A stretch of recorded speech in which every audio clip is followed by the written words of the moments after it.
പ്രതികാരം എന്ന് പറയുന്നത് പറഞ്ഞു തീർക്കാനുള്ളൊരു സാധനമേ അല്ല, മനസ്സിലായില്ലേ? അത് ചെയ്തു തീർക്കാനും അല്ലെങ്കിൽ കണ്ട് ആസ്വദിക്കാനും ഉള്ളൊരു സാധനമാണ് പ്രതികാരം. ആ കുടുംബത്തിൻ്റെ, ഈ സോമൻ നായരുടെ കുടുംബത്തിൻ്റെ ഉന്മൂലനം അതെനിക്ക് കണ്ടേ പറ്റും. അല്ലെങ്കിൽ സോമൻ നായരുടെ കുടുംബത്തിൻ്റെ ഉന്മൂലനം അതൊരു പ്രതികാരം തന്നെയാണ്. അത് ഞാൻ ഇങ്ങനെ കണ്ട് ആസ്വദിക്കും. ചെയ്തു തീർക്കുന്നില്ല, ചെയ്യാൻ താല്പര്യമൊന്നുമില്ല, പക്ഷെ കണ്ട് ആസ്വദിക്കുക അതിൻ്റെ ഉന്മൂലനം. അത് കണ്ടിട്ടേ എനിക്ക് സമാധാനമായിട്ട് ഞാൻ ഉറങ്ങത്തുള്ളൂ. പിന്നെ ഡെയിലി വിളിക്കും, എന്നും ആളുകൾ വിളിക്കും, സംസാരിച്ചുകൊണ്ടിരിക്കും. ഒരുപാട് സപ്പോർട്ടാണ്. വിടരുത് ചേട്ടാ, വിടരുത്, എല്ലാവരും ചേട്ടാന്നൊക്കെ വിളിക്കുന്നത്. ചില ആൾക്കാർ മോനെന്ന് വിളിക്കും, ഭയങ്കര സ്നേഹമാണ്. ഭയങ്കര മുത്തരും ഒരുപാട് ചേച്ചിമാർ എന്നെ ശരി എന്നും വിളിക്കും, മിക്കപ്പോഴും വിളിക്കും, വിടരുത് ഇവന്മാരെ വിടരുത്. എനിക്കെതിരെ ആരെന്ത് വന്നാലും ശരി അവൻ മൂടോടെ വീഴും, ഉറപ്പാണ്. ആ ബസ് സ്റ്റോപ്പിന് തൊട്ട് അടുത്ത് തന്നെ ഒരു പുറംപോക്കിലാണ് എൻ്റെ അച്ഛൻ്റെ അമ്മ ഭാരതിയമ്മയും അനിയൻ സോമൻ നായരും ഒരു ഓലപ്പര കെട്ടി താമസിക്കുന്നത്. പിന്നെ ഒരു മോനുണ്ട് സോമൻ. ഞങ്ങൾ മൂന്ന് ഞങ്ങളുടെ ജീവിതമൊക്കെ എങ്ങനെയാണ്, ഭർത്താവ് മരിച്ചു പോയി, ഇതൊക്കെ അടുത്ത ദാരിദ്ര്യമൊക്കെയാണ്, അങ്ങനെ ഇങ്ങനെയൊക്കെ പറഞ്ഞ് പരിചയപ്പെട്ട് ബസ് വന്ന് അമ്മ പോയി. ഓലപ്പരയാണ്. അപ്പം ഈ സോമൻ നായർ നമ്മുടെ അച്ഛൻ്റെ അനിയൻ കൊച്ചുപയ്യനാണ്. പുള്ളി ഒരടുപ്പിൻ്റെ മൂട്ടിലിരുന്നുകൊണ്ട് തീ കത്തിച്ച് ഒരു കലത്തിനകത്ത് വെള്ളം കിടപ്പുണ്ട്, തവി ഇട്ടിങ്ങനെ ഇളക്കിക്കൊണ്ടിരിക്കുന്നു. തെങ്ങിനാണ്, നരിയില്ല, മുളകില്ല, ഒന്നുമില്ല, കൊടും പട്ടിണി. ഈ ഭാരതിയമ്മ എന്ന് പറഞ്ഞ വ്യക്തി ധരിച്ചിരിക്കുന്ന വസ്ത്രം പോലും ഒരു ഒറ്റമുണ്ട്, അതിപ്പോൾ അവിടെ ഒന്നും ഇല്ല. അമ്മ പറഞ്ഞാണ് ഒരു ബ്ലൗസ്, ഒരു തോർത്ത്, അതേ ഉള്ളൂ, വേറെ ഇല്ല. പിന്നെ അവർക്ക് അങ്ങനെ ഡ്രസ്സൊന്നും ഇല്ല, ഒരു മുണ്ടും ഒറ്റമുണ്ടേ ഉള്ളൂ. അടിപ്പാവിടെ ഇല്ല, ബ്രേസർ ഇല്ല, ഒരു ഉടുപ്പ്, ഒരു ഇതൊരു പഴയ ബൈറ്റ്സ് ആണ്. മുരളി ജയൻ അല്ല, മുരളീധരൻ. സോ ഇങ്ങനെ ഓരോന്ന് സംസാരിക്കുന്നത് കണ്ട ജയൻ സാറിന്റെ ഫാമിലി ഏത് രീതിയിലാണ് സംസാരിക്കുന്നത്. അറ്റ്ലീസ്റ്റ് അവരുടെ ഫാമിലി പെട്ട ഒരാളാണ്. ഓക്കെ, സോമൻ നായരുടെ മകനാണ്. ഓക്കെ, ആ ഫാമിലി പെട്ട ആളാണ്. അവരുടെ ഫാമിലി മൊത്തം ഉന്മൂലനം ചെയ്യണം, ഇത്രയും ഇതാക്കുന്ന രീതിയിൽ സംസാരിക്കുന്നു. ജയൻ സാറിന് അമ്മയെ ഇൻസൾട്ട് ചെയ്ത് സംസാരിക്കുന്നു. ഇവർക്ക് കഞ്ഞിക്ക് വകയില്ല, അവരുടെ ഡ്രസ്സ് വളരെ വൾഗറായിട്ടാണല്ലോ ടോക്ക് ചെയ്തിരിക്കുന്നത്. ഇവൻ വെറും കൂറയാണ്. ഉള്ള കാര്യം തുറന്നു പറയാം. ഇത് ജയൻ സാറിന്റെ ഫാമിലി ഇവനെ അക്സെപ്റ്റ് ചെയ്യാത്തതിന്റെ പ്രധാന കാരണം ഇതാണ്. ഇവനൊരു ക്വാളിറ്റി ഇല്ലാത്തവനാണ്. അതുകൊണ്ടാണ് അവർ ഫാമിലി അക്സെപ്റ്റ് ചെയ്യാത്തത്. പിന്നെ ഇവന്റെ കുറെ പരിപാടി എന്ന് പറഞ്ഞാൽ നമ്മുടെ ദൃശ്യം മൂവിയിൽ മോഹൻലാലിന്റെ പരിപാടികളാണ് മൊത്തം. ഇവന്റെ കുറെ ഫേക്ക് ഡോക്യുമെന്റ്സും പിന്നെ കുറെ ആൾക്കാർ ഇവന്റെ കൂടെ ഉണ്ട് വക്കാലത്ത് പിടിക്കാൻ. അല്ലാതെ ഇവൻ പക്ക ഫേക്കാണ്. ഇവൻ സോമൻ നായറിന്റെ അബദ്ധത്തിലുള്ള സന്തതി തന്നെയാണ്. അവൻ അതൊരു പ്രൗഡാണ്. നേരെ മറിച്ചിട്ട് ജയൻ സാർ എന്നൊരു പോപ്പുലാരിറ്റി ഉള്ള ഒരു ആക്ടർ അല്ല, ഒരു സെലിബ്രിറ്റി അല്ലെങ്കിൽ ഇവൻ ഒരിക്കലും ഈ മെഴുകത്തില്ല. നിങ്ങൾ എഴുതി വെച്ചോളൂ, നിങ്ങൾ തിങ്ക് ചെയ്തോളൂ, ഒരിക്കലും മെഴുകില്ല. ബിക്കോസ് ഇവനറിയാം എങ്ങനെ സംസാരിച്ചു കഴിഞ്ഞാൽ ഇവനന്ന് ഫേമസ് ആവില്ലെന്ന്. അപ്പൊ ജയൻ സാർ അത്രയും പോപ്പുലാരിറ്റി ഉള്ള ഒരു പേഴ്സൺ ആണെന്നുകൊണ്ടാണ് ആ മനുഷ്യനെ ചെളിവാരി അറിയാൻ ഈ മാതിരി പരിപാടി ഇത്രയും വർഷമായിട്ട് 10-25 കൊല്ലമായിട്ട് ഒരു ഫാമിലി മൊത്തം ഇൻസൾട്ട് ചെയ്യുന്നത്. അതല്ല അവരെല്ലാം ജയൻ സാർ മരണപ്പെട്ട സമയത്തോ അല്ലെങ്കിൽ ഈ ജയൻ സാറിന്റെ അമ്മ മരണപ്പെട്ട സമയത്തോ അല്ലെങ്കിൽ അദ്ദേഹത്തിന്റെ അനുജൻ സോമൻ നായർ എന്ന് പറഞ്ഞതെന്ന് വെച്ചാൽ ഇവന്റെ ഇപ്പം ഫാദർ എന്ന് പറയുന്ന ആള് സോമൻ നായർ, അദ്ദേഹം ജീവിച്ചിരുന്ന സമയത്തോ ഇവൻ വന്ന് അവകാശം പറയാനോ സംസാരിക്കാനോ DNA ടെസ്റ്റ് എടുക്കാനോ ഒന്നും പറഞ്ഞില്ല. അതിന് മുന്നേ ഇവൻ കിടന്ന് പൊലമ്പൊന്നുണ്ടാവും. പക്ഷെ ഇവൻ രംഗത്തിറങ്ങുന്നതും മാതൃഭൂമിയിൽ ഏതോ ഒരു വട്ടനാണ് ഇത് ന്യൂസ് കൊടുത്തത്, ഇവന്റെ DNA ടെസ്റ്റ് ചെയ്യണം. അതും പുള്ളിക്കാരൻ മരണപ്പെട്ടതിന് ശേഷം. ആര്? സോമൻ നായർ. ഈ സോമൻ നായരായിട്ട് നല്ല സാമ്യമുണ്ട്. സോമൻ നായർ ഉണങ്ങി എങ്ങനെ ഇരിക്കും അതുപോലെ തന്നെയാണ് ഇരിക്കുന്നത്. ഇവനിപ്പോൾ ഉണങ്ങിയിരിക്കുന്ന അതങ്ങനെ. ഇവന് ജയൻ സാറിന്റെ ഫേസ് കിട്ടുന്ന ഒരു 10% എന്ന് വെച്ചാൽ അവരുടെ ഫാമിലിയിലുള്ളതല്ലേ. സോമൻ നായർ ജീനിലുള്ളതാണെങ്കിലും അവരുടെ ഫാമിലി പെട്ടാണ്. ജയൻ സാറിന്റെ ഫേസ് കട്ട് ഈ സോമൻ നായറിന് ആൾക്കുണ്ട്, കുറച്ച് വണ്ണം ഉണ്ടെന്നേ ഉള്ളൂ. ആ ഫോട്ടോകളൊക്കെ നിങ്ങൾ ശ്രദ്ധിച്ചു കഴിഞ്ഞാൽ മനസ്സിലായോ? പിന്നെ ഇവനെ സപ്പോർട്ട് ചെയ്യുന്ന കുറെ ആൾക്കാരുടെ ചേതോവികാരം എനിക്ക് മനസ്സിലാവുന്നു ഇപ്പോഴും. ഒന്നുമില്ലെങ്കിൽ ഇവന്റെ കടുത്ത ആരാധകര്, അല്ലാതെ ജയൻ സാറിന് സത്യസന്ധമായിട്ടുള്ള ഫാൻസ് ഒരാൾ പോലും ഇവനെ സപ്പോർട്ട് ചെയ്യുന്നില്ല. ഞാനത് ശ്രദ്ധിച്ചിട്ടുണ്ട്. കമന്റ് ബോക്സ് മൊത്തം ഞാൻ റീഡ് ചെയ്യുമ്പോൾ ഇവനെ അനുകൂലിക്കുന്ന ആൾക്കാരെന്ന് പറഞ്ഞു കഴിഞ്ഞാൽ ഇവന്റെ യൂട്യൂബിൽ സപ്പോർട്ടേഴ്സും ഇവന്റെ കടുത്ത ആരാധകരും ഇവൻ പറഞ്ഞു വിടുന്നതാണ്. അല്ലാതെ കുടുംബത്ത് പറഞ്ഞ ഒരാൾക്കാർ ഒരിക്കലും സപ്പോർട്ട് ചെയ്യില്ല. എന്തുകൊണ്ട് ജയൻ സാറിന്റെ ഫാമിലി അംഗീകരിക്കാത്തതെന്ന് എനിക്കിപ്പോഴാണ് മനസ്സിലാവുന്നത്. ബിക്കോസ് ഇവനൊരു കൂറയാണ്. ഈ ബൈറ്റ്സ് നിങ്ങൾ കണ്ടില്ലേ, അവന്റെ ഇത് പഴയ ബൈറ്റാണ്. അതിനകത്ത് ഇവൻ ലോക്കൽ ചാനൽസ് ഇവനെ പിടിച്ച് ഇന്റർവ്യൂ ചെയ്യിപ്പിക്കുന്നുണ്ട്. അവന്റെ ജയൻ സാറിന്റെ ഫാമിലി മൊത്തം ഉന്മൂലനം ചെയ്യണം. ഈ പറയുന്ന സോമൻ നായരുടെ ഫാമിലി മൊത്തം, സോമൻ നായർ അവന്റെ ഫാദറിന്റെ ഫാമിലി ഇവന് ഉന്മൂലനം ചെയ്യണം. ഉന്മൂലനം ചെയ്താലല്ലേ ഇവന് ജയൻ സാറിന്റെ സ്ഥാപിച്ചിട്ട് നടക്കാൻ പറ്റുള്ളൂ. ഞാൻ നേരത്തെ പറഞ്ഞോണ്ട് ജയൻ സാർ ഒരു പോപ്പുലാരിറ്റി ഉള്ള ഒരു ആക്ടർ അല്ല, ഒരു സാധാ മനുഷ്യനാണെങ്കിൽ ഇവൻ ഈ അവഹേളിക്കത്തില്ല, ഇവൻ ഇറങ്ങത്തില്ല കച്ചകെട്ടി. ബിക്കോസ് ഇവൻ ഇതിനു മുന്നേ ഇവൻ സിനിമയിലൊക്കെ ആക്ട് ചെയ്ത് തുടങ്ങി. ഇവൻ ഏതൊരു ബൈറ്റ്സ് ഞാൻ കണ്ടതവൻ ആ ബൈറ്റ്സ് പറയുന്നത് സിനിമ അഭിനയൊന്നും കുഴപ്പമില്ല, ഞാൻ വേണമെങ്കിൽ അഭിനയത്തിൽ ഒരു ആക്ടർ ആവാൻ 2 വർഷത്തിനൊപ്പം. ഇങ്ങനത്തെ കാര്യങ്ങളൊക്കെ ഇവന് മെഴുകണമെന്നുണ്ടെങ്കിൽ ഈ ജയൻ സാറിന്റെ ഒരു ലേബൽ വെച്ച് മാത്രമാണ്. ഇവനെ ജയൻ സാറിന് അത്രയും അടുത്തുള്ള ആൾക്കാരും ഓലയിൽ നല്ല ജയൻ സാറിന് അത്രയും എന്ന് വെച്ച് കഴിഞ്ഞാൽ എല്ലാ കാര്യങ്ങളും അറിയാവുന്ന ഒരു ആൾക്കാരുടെ മുമ്പിലൊന്നും ഇവൻ ചെന്ന് നിൽക്കത്തില്ല, ചപ്പാക്കുറ്റി നോക്കി അടിക്കും. ഈ ഈ സോമൻ നായരുടെ മകൻ കണ്ണൻ നായർ മരണപ്പെട്ട സമയത്ത് 46 വയസ്സിൽ അദ്ദേഹം ഒരു ആക്സിഡന്റിലാണ് മരണപ്പെടുന്നത്, എന്തോ കാർഡിയക് അറസ്റ്റ് എന്തോ സംതിങ്. ഇവൻ ആ സമയത്ത് അദ്ദേഹത്തിന്റെ ക്രിമേഷൻ സമയത്ത് അവിടെ ചെന്നിട്ട് അവിടുന്ന് എല്ലും ഈ ചാരവും ഒക്കെ വാരാൻ ചെന്ന്. അപ്പോഴത്തേക്ക് എന്ത് ചെയ്യും, അപ്പം അവിടെ നിൽക്കുന്ന ഈ കണ്ണൻ നായർ 10ാം ക്ലാസ്സിൽ പഠിക്കുന്ന ഫ്രണ്ട്സ് എല്ലാം കൂടെ ഇവനെ എടുത്ത് ചാണക്കി വെക്കാൻ അടിച്ചില്ല, പിടിച്ചിങ്ങനെ കുത്തിനെല്ലാം കൂടെ പിടിച്ചു. ഇവൻ കൊണ്ട് കേസ് കൊടുത്ത ആർക്ക്, ആദിത്യനും ലക്ഷ്മിക്കും ഈ സോമനായർ മക്കൾക്കെതിരെ കൊണ്ട് കേസ് കൊടുത്തു. ഇപ്പോഴും കേസ് പറഞ്ഞുകൊണ്ടിരിക്കുക. എന്നിട്ട് ഇവൻ വരുത്തതുമില്ല കോടതിയിൽ. ഇനിയിപ്പോ ഇവന് താമസിക്കാതെ മാറേണ്ടി വരും. ഇവന്റെ ഒരു പരിപാടി ഇതൊക്കെ തന്നെയാണ്. ഇവൻ അതുമായിട്ട് പോയിട്ട് തെളിയിച്ചാലെന്തോ ഇപ്പൊ സോമനായർ ഇപ്പൊ ഈ നിലവിൽ ഇവൻ DNA ടെസ്റ്റ് എന്നൊരു ഒരു വാദം നടക്കത്തില്ല. അങ്ങനത്തെ ഒരു വാദം ഉണ്ടെങ്കിൽ സോമനായർ ഇപ്പൊ ടെസ്റ്റ് ചെയ്ത് സോമനായർ മകനാണ് ഇവൻ.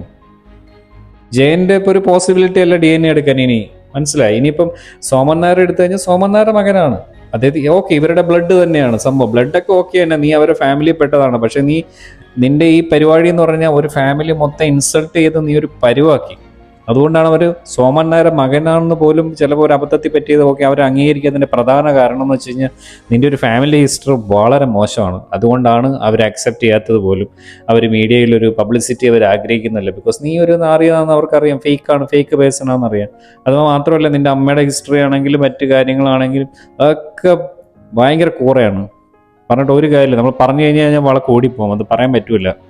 അത്രയും മോശം ഹിസ്റ്ററിയാണ് വന്നിരിക്കുന്നത്. പിന്നെ നീ നിന്റെ അമ്മയെ കൊണ്ട് അവർ മരണപ്പെടുന്നതിന് മുമ്പ് എല്ലാം പറഞ്ഞ് അച്ഛനെ വരെ മാറ്റി പറയിപ്പിച്ച് സംസാരിപ്പിച്ച് വീഡിയോ എടുത്ത് നീ യൂട്യൂബിലിട്ട് നീ കുറേ ഫാൻസിനെ ഒപ്പിച്ച് നീ മെഴുകുന്ന പരിപാടി. നീ വിചാരിച്ച് ഇന്നല്ലെങ്കിൽ നാളെ ഇതൊന്നും ഒരു വിഷയമില്ല, ആരും പറയത്തില്ല, ഇതൊന്നും പുറത്ത് വരില്ലെന്ന് ധരിച്ചു. ആ രീതിയിലാണ് നീ കളിച്ചത്. പക്ഷെ നിനക്കെതിരെ ഓപ്പോസിറ്റ് സംസാരിക്കാൻ എന്നെ പോലെ അല്ലെങ്കിൽ ഇനി ഞാനെന്നല്ല, ഇനി ഒരുപാട് ആൾക്കാർ നിനക്കെതിരെ സംസാരിക്കാൻ വരും. ചിലപ്പം നേരത്തെ ആൾക്കാരൊക്കെ സംസാരിച്ചിട്ടുണ്ടാവും, അവരാരും ചിലപ്പം അത്രയും പോപ്പുലാരിറ്റി കിട്ടിയിട്ടുണ്ടാവില്ല, ഇത് കൂടുതൽ ആൾക്കാരിലേക്ക് എത്തിയിട്ടുണ്ടാവില്ല. എൻ്റെ എന്തായാലും ചാനലിൽ ഇട്ടിരിക്കുന്ന എല്ലാ വീഡിയോസും കേരളത്തിൽ ഒട്ടുമിക്ക ആൾക്കാർക്കും കിട്ടിയിട്ടുണ്ടാവും. 3-4 ബൈറ്റ്സ് എല്ലാം വൈറലാണ്. ഞാൻ അതിനകത്ത് സത്യസന്ധമായിട്ടുള്ള കാര്യങ്ങളാണ് എടുത്തിരിക്കുന്നത്. അപ്പം നമ്മളൊരാളെ ഈ ജയൻ സാർ എന്ന് പറഞ്ഞു കഴിഞ്ഞാൽ നമ്മളെല്ലാവരും സ്നേഹിക്കുന്ന ഒരു പേഴ്സണാണ്, റെസ്പെക്ട് ചെയ്യുന്ന ഒരു പേഴ്സണാണ്. അദ്ദേഹത്തിന്റെ ഒരു എല്ലാം, ഞാനിപ്പോൾ ജനാർദ്ദനൻ സാറിന്റെ ഇന്റർവ്യൂ വരെ ഞാൻ റീസെന്റ് കണ്ടു. അദ്ദേഹം വരെ പറയുന്നുണ്ട് അദ്ദേഹം മാരേജ് ചെയ്യാൻ പോലും വെറുത്തു പോകാൻ കാരണം എന്ന് വെച്ച് കഴിഞ്ഞാൽ അനിയൻ ഇങ്ങനൊരു സംഭവം അതിലുണ്ടായി ഇവന്റെ കാരണം കൊണ്ട് ആണെന്ന് അവർ പറയാതെ പറഞ്ഞു പുള്ളി. ഒരു പഴയ ഇന്റർവ്യൂ ബൈറ്റ്സ് ഞാനെടുത്ത് നോക്കി, 2010 ജനാർദ്ദനൻ എന്ന് പറഞ്ഞു കഴിഞ്ഞാൽ അദ്ദേഹത്തിന്റെ സെറ്റിൽ അഭിനയിച്ചിരിക്കുന്ന സമയത്ത് അദ്ദേഹം കോളക്കത്തിന്റെ സെറ്റിലേക്ക് അഭിനയിക്കാൻ പോയത്. പിന്നെ അവർ തമ്മിൽ നല്ല ഫ്രണ്ട്ഷിപ്പ് ബോണ്ടുണ്ട്, കാര്യങ്ങളുണ്ട്. ഞാനിങ്ങനെ എല്ലാം നോക്കാറുണ്ട്. ബിക്കോസ് ഒരു ഇൻവെസ്റ്റിഗേഷൻ ആവശ്യമാണല്ലോ. ജയൻ സാറിന് ഇഷ്ടപ്പെടുന്ന എല്ലാ ആൾക്കാർക്ക് വേണ്ടിയിട്ട് അദ്ദേഹത്തിന്റെ ഇങ്ങനെ ഒരു സംഭവം ഒരിക്കലും ആരും അംഗീകരിക്കത്തില്ല. എന്നെ എത്ര പേരാന്ന് അതിനകത്ത് നമ്പർ അടിച്ച് ടൈപ്പ് ചെയ്യുന്ന ഫേസ്ബുക്കിൽ, ബ്രോ എന്ന് വിളിക്കോ പ്ലീസ്, ഇത് ജയൻ സാറിന്റെ മകനല്ല, ഇത് സോമനായരുടെ മകനാണ്, ഇവൻ കള്ളനാണ്. ഇഷ്ടം പോലെ കമന്റാണ് വരുന്നത്. ഇവന്റെ കുറെ ഫാൻസ് മാത്രമേ ഉള്ളൂ ഇതിനകത്ത് വന്നിപ്പോഴും. ഇപ്പൊ തന്നെ ആൾക്കാർക്ക് കുറെ മനസ്സിലായി, ഇവനെ ഓപ്പോസിറ്റ് ആയിട്ടുണ്ട്. ആദ്യം നെഗറ്റീവ് അടിച്ചവരെല്ലാം മനസ്സിലാക്കി തുടങ്ങി സത്യങ്ങൾ. ഇവന്റെ കുറെ ഫേക്ക് ഡോക്യുമെന്റും ഇവനെ കുറെ അമ്മയെ കൊണ്ടുള്ള കുറെ വീഡിയോസും ഒക്കെയാണ് ഇവൻ വെച്ച് കളിക്കുന്നത്. അല്ലാതെ ഇവനെ ഇവിടെ കോടതി പോയപ്പോ ആരൊക്കെ എന്തൊക്കെയോ, ഇവന്റെ മൊത്തം ഫേക്കാണ്, ഫേക്ക് പരിപാടിയാണ്, കംപ്ലീറ്റ് പരിപാടി. ഈ ജയൻ സാറിന്റെ ഫാമിലിയെ പോലും ഇവൻ ഇൻസൾട്ട് ചെയ്തുകൊണ്ടിരിക്കും. 25 കൊല്ലമായിട്ട് ഒരു ഫാമിലിയെ കൊല്ലാക്കല ചെയ്തുകൊണ്ടിരിക്കും. അതിനൊരു പരിധിയില്ലേ? കണ്ണൻ നായർ ഇന്ന് ജീവിച്ചിരിപ്പുണ്ടായിരുന്നെങ്കിൽ ഇവന്റെ പിസ്റ്റൺ അടിച്ച് തിരിച്ചേനെ പുള്ളിക്കാരൻ. ലാസ്റ്റ് ടൈം അദ്ദേഹം നല്ല രീതിയിൽ സംസാരിച്ചിട്ടൊക്കെ ഇരുന്നതാണ്. മനസ്സിലായി? ഇതുപോലെ ഒരു നാറി എന്റെ വല്യച്ഛനെ നാട്ടിക്കാൻ ഇറങ്ങിയിരിക്കുന്നതാണ്. ഇത് എൻ്റെ അച്ഛൻ്റെ മോൻ തന്നെയാണ്. അദ്ദേഹം പല പ്രാവശ്യം ഈ അറ്റിങ്ങൽ അജയ് എന്ന് പറഞ്ഞാൽ അദ്ദേഹത്തിൻ്റെ അടുത്ത് പറഞ്ഞിട്ടുണ്ട് മരണപ്പെടുന്നതിന് മുമ്പ്. അദ്ദേഹം അത് സ്റ്റോർ ചെയ്ത് വെച്ചിട്ടില്ല. അദ്ദേഹത്തിന് ആ സ്മാർട്ട് ഫോണും കാര്യങ്ങളൊന്നും ആ സമയത്തില്ല. അദ്ദേഹത്തിനോട് പറഞ്ഞിട്ടുണ്ട് പേഴ്സണലി. പക്ഷെ ഇതൊക്കെയാണ് ഇതിന്റെ ഒരു സത്യാവസ്ഥ. നീ എന്തൊക്കെ പറഞ്ഞു പറഞ്ഞാലും നീ ജയൻ സാറിന്റെ ഫാമിലിയിൽപ്പെട്ട ഒരാളാണ്. സോമൻ നായരുടെ ഒരു അബദ്ധത്തിൽ വന്ന മകൻ തന്നെയാണ്. അല്ലാതെ നീ ഒരിക്കലും ജയൻ സാറിന്റെ മകനാവുന്നില്ല അന്നും പറഞ്ഞ്. മനസ്സിലായോ? നീ ഇപ്പൊ ഈ DNA കാര്യം പറഞ്ഞു കഴിഞ്ഞാൽ സോമൻ നായർ ഫാമിലിപ്പെട്ട ഇപ്പൊ 2 പേര് അവശേഷിക്കുന്ന 2 പേരുടെ DNA എടുത്തുകൊണ്ട് പോയി കഴിഞ്ഞാൽ മാച്ച് ആവും. പക്ഷെ അവരുടെ അച്ഛന്റെ ഇതോട്ട് മാച്ച് ആവും. പക്ഷെ അത് അവർക്ക് ഇഷ്ടമല്ല, അംഗീകരിക്കുന്ന പോലും ഇഷ്ടമല്ല നിന്നെ. സോമൻ നായർ അച്ഛന് പോലും ഇപ്പൊ ജയന്റെ അനുജന്റെ മകനാന്ന് പോലും അക്സെപ്റ്റ് ചെയ്യാൻ അവർക്ക് താല്പര്യമില്ല. അതുകൊണ്ടാണ് അവർ DNA ടെസ്റ്റ് എടുക്കാൻ വരാത്തത്. ബിക്കോസ് നീ ഒരു കൂറയാണെന്ന് അവർക്ക് മനസ്സിലായി, ഒരു ഫേക്ക് ആണെന്ന് വെച്ചാൽ ഒരു ഫാമിലിയെ മൊത്തം ഇത്രയും നാൾ ഇൻസൾട്ട് ചെയ്തിട്ട് ആരംഗീകരിക്കാനോ? ലോകത്ത് ഒരാളും അംഗീകരിക്കൂല. ബിക്കോസ് 25 കൊല്ലമായിട്ടാണ് നീ അവരെ ഇമാതിരി തൊട്ടിത്തരമാണ് നീ ഇപ്പൊ ഈ ഇന്റർവ്യൂ ബൈറ്റ്സ് തന്നെ പറയുന്നത്. പിന്നെ അവരെങ്ങനെ അംഗീകരിക്കാന്? ഭീഷണിപ്പെടുത്തുന്ന ഒരു ഫാമിലി മൊത്തം ഉന്മല്ല. ഇനി ആര്? മഹർഷിയ? അത് പണ്ടത്തെ പരിപാടിയൊന്നും അല്ല. ഇപ്പോൾ അവരൊന്ന് ഇറങ്ങി തിരിച്ച് ഇപ്പോൾ ലക്ഷ്മിയോ അല്ല റിലേറ്റഡ് ആയിട്ടുള്ള ആരെങ്കിലും സ്ട്രോങ് ആയിട്ട് ആദിത്യൻ എന്ന് പറഞ്ഞിട്ട് കാര്യമില്ല. ആദിത്യന് ഒരു നല്ല നെഗറ്റീവ് ഫീഡ്ബാക്സ്. ഇപ്പം അവരുടെ സോമനാഥ മകള് ലക്ഷ്മി ഒന്ന് സ്ട്രോങ് ആയിട്ട് വന്ന് നിന്നിട്ട് ഒരു 10 മീഡിയ ഒന്ന് വിളിച്ച് സംസാരിച്ചു കഴിഞ്ഞാൽ ഇത് എൻ്റെ അച്ഛൻ്റെ മകന് അബദ്ധത്തിൽ ഉണ്ടായെന്ന് പറഞ്ഞ അവർ കഴിഞ്ഞ നിന്റെ പരിപാടി കഴിഞ്ഞു. പിന്നെ നീ തീർന്നു. അവർക്ക് അതിനും താല്പര്യമില്ല, അവർ അക്സെപ്റ്റ് ചെയ്യാനേ താല്പര്യമില്ല നിന്നെ. അതുകൊണ്ടാണ് അവർ ഈ കേസ് ഒഴിവാക്കി വിട്ടിരിക്കുന്നത്. അത് നീ മനസ്സിലാക്കുക. അപ്പം ഇനിയും കൂടുതൽ തെളിവുകൾ ഇതുപോലുള്ള ബൈറ്റ്സ് കിട്ടുവാണെങ്കിൽ ഞാൻ വന്ന് ചെയ്യും. കൂടുതൽ ആൾക്കാർ കൂടുതൽ ഡോക്യുമെന്റ്സ് ആയിട്ട് വരുന്നുണ്ട് ഇതിനൊക്കെതിരെ. പിന്നെ ആറ്റിങ്ങൽ അജയൻസ് നല്ല മാക്സിമം കളിക്കുന്നുണ്ട്. പുള്ളിക്കാരെ മാക്സിമം ഓരോരുത്തരുടെ ബൈറ്റ്സും കളക്ട് ചെയ്യുന്നുണ്ട്. നിന്നെ എന്തായാലും വെറുതെ വിടാൻ ഉദ്ദേശമില്ല. നീ എത്ര മെഴുകുന്നോ അതിനപ്പുറത്തേക്ക് നമ്മളിവിടെ മെഴുകും.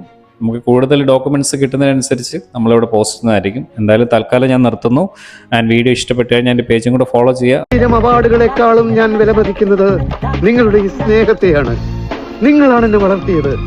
നിങ്ങൾ തന്ന ഊർജമാണ് ഈ സിരകളിലൂടെ ഒഴുകുന്നത്. Vanda sutta setta repeat. Vanda sutta setta repeat. Vanda sutta setta repeat. Vanda sutta setta repeat. இன்னைக்கு வருவா சுடுவா சாவா repeat. முடியல தலைவரே. ഞാൻ ഇവിടെ എയർപോർട്ടിൽ വന്നിറങ്ങിയപ്പോ ഈ ഇന്ത്യൻ എയർലൈൻസിന്റെ ആൾക്കാരെല്ലാം കൂടെ എന്നെ വന്നങ്ങ് പറഞ്ഞു. എന്ത് പറ്റി? അവർക്കും എനിക്കൊരു സ്വീകരണം തരുന്നു. ഈ കൊല്ലം ഇന്ത്യൻ എയർലൈൻസിലെ ഏറ്റവും കൂടുതൽ യാത്ര ചെയ്ത യാത്രക്കാരൻ ഞാനാണല്ലോ. പക്ഷെ എനിക്ക് സ്വീകരണത്തിനൊക്കെ എവിടെയാ നേരം? വേണ്ടെന്ന് പറഞ്ഞു. ഇനി നാട്ടിലെത്തി കരയോഗത്തിന്റെ വക സ്വീകരണം കഴിഞ്ഞ ശേഷമേ വേറെ സ്വീകരണമുള്ളൂ. ഏത് കരയോഗം? ഇവിടുത്തെ കരയോഗം. ഞാൻ പ്രസിഡന്റ് ആയിട്ടുള്ള അതെ. നാട് കഴിഞ്ഞേ എനിക്ക് മറുനാടുള്ളൂ. കരയോഗം എന്ന് വെച്ചാൽ ചെറുപ്പം മുതൽ എനിക്ക് ജീവനാ. ഞാൻ ആരോ ഏട്ടാ, സത്യത്തെ ഏട്ടാ.